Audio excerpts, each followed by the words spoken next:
y saldrá alhaja al fundidor.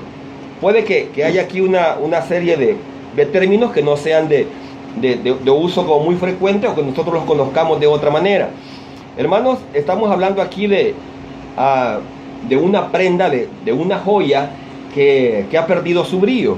Y la escoria es lo que conocemos como moho o como costra. Y luego me habla este es un término árabe, alhaja, que quiere decir prenda o joya. Y el término fundidor quizás no es como lo podamos imaginar de fundir algo, de que un metal sea consumido, sino un orfebre, alguien que trabaja metales o piedras preciosas. Entonces, este verso tiene que ver con un llamado muy específico, y me dice que hay una escoria, hay una suciedad sobre la alhaja, sobre la prenda. La suciedad podemos tipificarla de una manera así frontal, hermano, vertical, con el pecado. También la suciedad tiene una fuente, que es la misma falta de limpieza.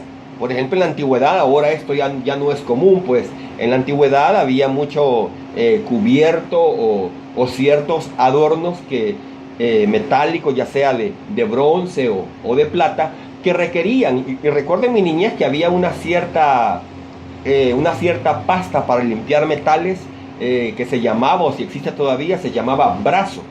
Con este brazo se tomaba el cubierto y comenzaba a limpiarse. Interesante que estos cubiertos, que generalmente se ocupaban solo en ocasiones especiales, estaban por ahí resguardados, no estaban expuestos a la suciedad. ¿Cuánto más el corazón del hombre? Nuestro corazón, que sí cada día está expuesto a las tentaciones, expuesto al mal, cuánto más nuestro corazón necesita ser limpiado.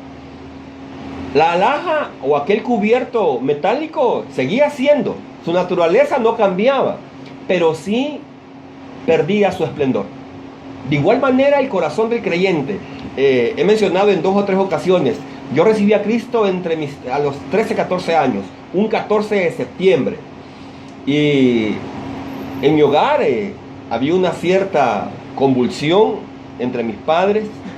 Después mis padres vinieron a Cristo y el Señor los usó preciosa y poderosamente, pero en ese momento esa aflicción que se vivía en el hogar había traído que mi vida, yo era un muchacho inquieto y molestón y me gustaba jugar y divertirme, pero a veces se acercaban compañeros y me decían, mira, ¿y qué te pasa?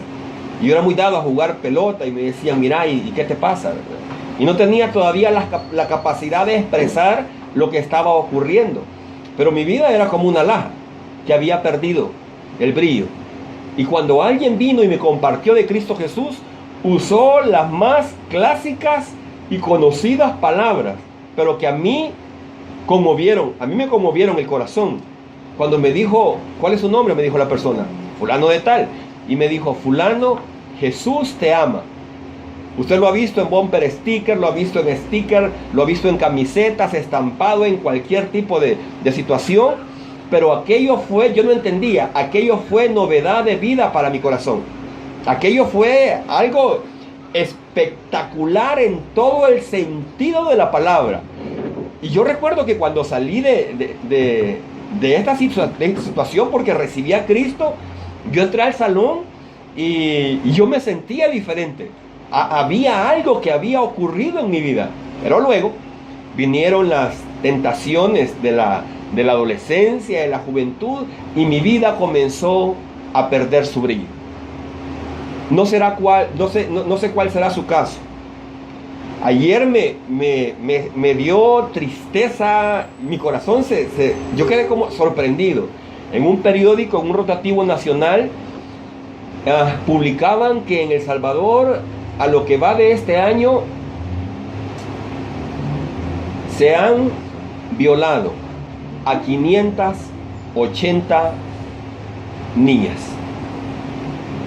Los medios de comunicación pues no son una fuente veraz, pero si se atreven a decir estos números, algo habrá de cierto, ¿no? Quizá de pronto pudieran ser más, por todas las personas que no denuncian. Y me puse a pensar, bueno, ¿y esta fuente y estos números de dónde los han obtenido? Seguramente de denuncias o lugares orientados a la restauración de personas que han pasado por este flagelo. Pero escuche esto, no solo son las 580 niñas, son los 580 hogares. Hay otros hermanos, hay quizás un papá, una mamá, hay familiares fuera del hogar, y eso trae a que nuestra nación esté perdiendo su brillo. Cada día el porcentaje, y no estamos hablando de política sino de realidades, el porcentaje de muertes y sangre derramada en nuestro país crece. Y rogamos a Dios y suplicamos al Señor que tenga misericordia de nuestra nación. Y cuán importante, porque es necesario poner los puntos sobre las íes. Esto por lo cual estamos pasando no solo requiere oración, requiere que cada quien escudriñe su corazón, que podamos escudriñar nuestro corazón y que podamos traer el arrepentimiento necesario. Siempre recomiendo, lea la oración de Daniel 9 o en el libro de Daniel capítulo 9. Una oración por la nación, en donde Daniel, lleno e inspirado por el Espíritu Santo, comenzó antes de pedir paz. Comenzó a pedirle al Señor que tuviera misericordia de ellos en ese cautiverio. Y aquí hago como un paréntesis, porque esto no se puede obviar. Fue hasta el año 70 cuando Daniel vino a revisar la palabra del Señor, a revisar los escritos del profeta Jeremías y a recordar que un día el profeta había hablado acerca de los 70 años que habrían de ser deportados, que habrían de estar en cautiverio. Y entonces comenzó él a considerar, porque el resto del tiempo viene a nuestra vida lamento y confusión y tristeza, pero no hay ese ingrediente sobre el cual el Señor estableció e inició su ministerio. Arrepentidos, porque el reino de los cielos se ha acercado. Y aquí erré en esto. Juan el Bautista dijo arrepentidos. Jesús agregó un escalón todavía superior. Arrepentidos y convertidos, porque el reino de los cielos está en medio de vosotros. Para recuperar el brillo. Y vengo una vez más a la Escritura. Quita, y yo hablé de escoria, de moho, de suciedad. Pero aquí me habla de las escorias, que son aquellas situaciones que puedan estar trayendo esa pérdida de brillo. Vea, y en un creyente es notorio. Es notorio como una mosca sobre una pared blanca. En la vida de un creyente, el semblante demudado, el rostro cabizbajo, la mirada perdida, es notorio. Es notorio, repito, ¿verdad? Y esto es muy humano, como una mosca en una pared blanca, es notorio. Pero el verso me mueve a una responsabilidad personal y me dice que las quite. Quita las escorias de la plata y saldrá. Esto es de que en ocasiones dejamos de un lado el aspecto meramente pecaminoso, la tristeza por una prueba prolongada, por enfermedad, por un hijo o una hija desaparecida, por desempleo, por problemas financieros, va ocultando cada vez más el brillo o el gozo de nuestra salvación. Y referente a esto, hermanos, hay tela que cortar.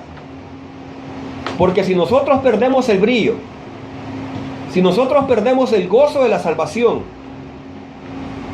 cuando la palabra me dice que resplandezcamos en medio de una generación maligna y perversa, y si nosotros que hemos recibido la antorcha del Evangelio, que hemos recibido la luz de esperanza que está en Cristo Jesús, entonces ¿quién más lo hará? Y por ello no en balde la palabra me dice que la mies es mucha, pero que los obreros siguen siendo pocos. Porque en muchas ocasiones dejamos que ese brillo se vaya ocultando. Y cuando me dice la segunda parte del verso 4, recuerda, estamos en Proverbio 25, cuando me dice que saldrá, el salir tiene que ver con una acción de emerger. Y se emerge cuando se va cayendo, perdón, muy profundamente. Y Satanás, que el Señor lo reprende en el nombre de Jesús, tiene este propósito: amedrentarnos, subyugarnos. Hubieron varias generaciones en Egipto que perdieron la esperanza de un libertador. De igual manera en los tiempos de Jesús. Ya habían pasado 60 años en donde el yugo romano los estaba subyugando. Y ya eran realmente pocos los que esperaban. Israel, la perla de Dios, la niña de los ojos de Dios, estaba quebrantada, olvidada, había sido desbaratada. Y estaban los israelitas, salvo algunas personas, como Ana y Simeón en el templo. Ellos no se habían dejado amedrentar. Ellos no habían perdido el brillo ni el gozo de su salvación. Y me dice la palabra, allá por Lucas 3, de que estos hermanos estaban en el templo de día y de noche, desde muy temprana su juventud. Estaban allí constantemente, fervorosamente, así como Ana. No perdió la batalla y en medio de su dolor fue al templo, a la casa de Dios, a derramar su corazón. No dejó que el temor, no dejó que el dolor, no dejó que la realidad la anegara. Y cuando pases por las aguas, estas no te cubrirán. Es una promesa de parte de Dios. Y cuando pases por el fuego, no te quemarán. En primer plano mencionábamos el brillo que se pierde por causa del pecado. Pero luego también se pierde el brillo, les mencionaba, a causa de aquellas pruebas prolongadas.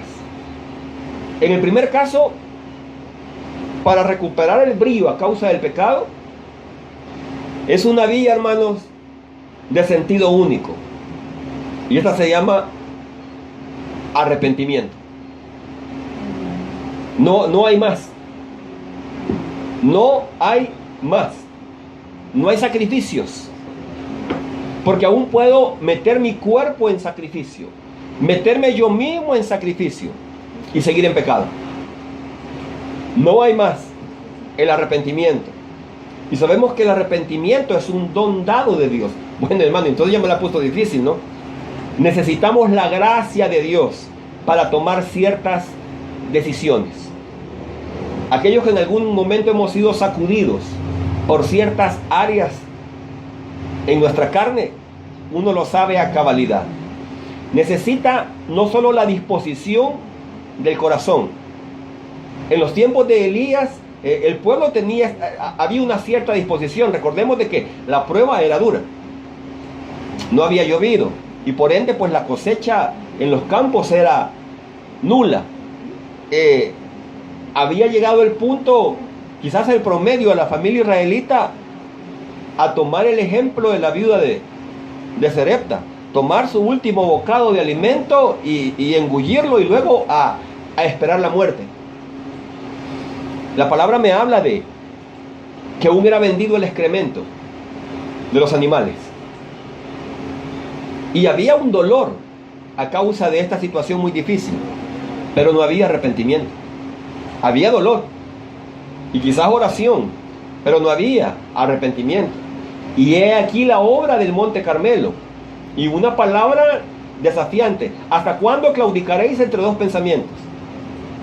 O de igual manera encontramos el espíritu de esta misma palabra allá en el mensaje o la carta a la iglesia de la Odisea. Entre fríos y calientes, tibios, en términos intermedios. Entonces no solo requiere la disposición del corazón, sino realmente el suplicar al Señor un espíritu de terminación. Necesitamos un corazón determinado por Jehová. Necesitamos la ayuda de Dios. Y solo así podemos recuperar este brillo. Finalmente, les invito al libro de los Salmos, al capítulo 119.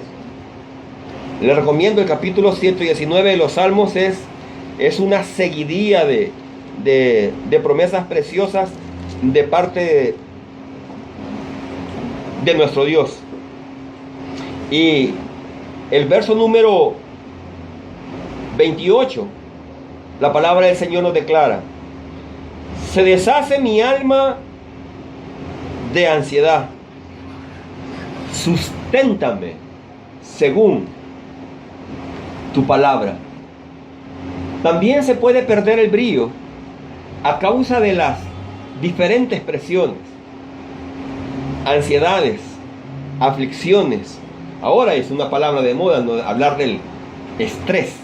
Y déjeme decirle que el estrés puede generar una cantidad es toda una sintomatología, una cantidad de padecimiento. Usted le puede doler la cabeza, le puede doler el cuerpo, le pueden doler los pies, le pueden doler, hermano, hasta atrás de los ojos. Le puede doler todo lo que pueda ser dolible a causa del estrés. Pero encontramos también esta hermosa promesa y me dice la palabra del Señor: se deshace mi alma de ansiedad. Esto es realmente anegados. Esto es realmente caminar sin fe y sentirnos incendiados por el fuego de la aflicción. Pero luego viene una reconsideración en el espíritu. Y declara el mismo salmista: susténtame según tu palabra. Susténtame según tu palabra. Y solo es de esta manera, hermanos, que podemos realmente alcanzar misericordia. Solo de esta manera que podemos alcanzar el trono de la gracia. Y solo de esta manera hallaremos el oportuno socorro. Quita las escorias de la plata y saldrá alhaja al fundidor. El Señor quiere retomar en nuestras vidas todos esos llamados, todas esas empresas para las cuales Él nos creó y Él nos salvó a través de su Hijo Jesucristo.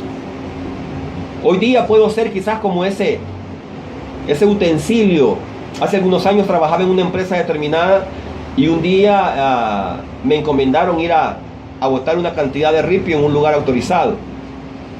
Y al llegar a ese lugar, después de que volcaron el camión con el ripio, a lo lejos me llamó la atención que había algo que brillaba, y comencé a acercarme.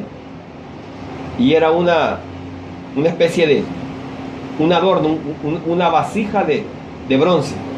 Estaba ahollada, o sea, golpeada, un poco apachada, y estaba polvorienta, y el bronce se llena de un moho verde. Y lo tomé y lo guardé.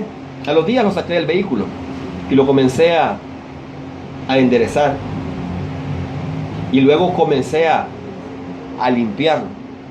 Y aquello que estaba tirado, aquello que había sido desechado, así como a veces nuestras vidas han sido desechadas por nuestras malas decisiones,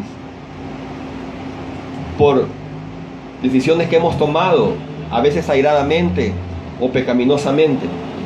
Pero aquel utensilio recobró su brillo y le dimos un uso, el cual había perdido.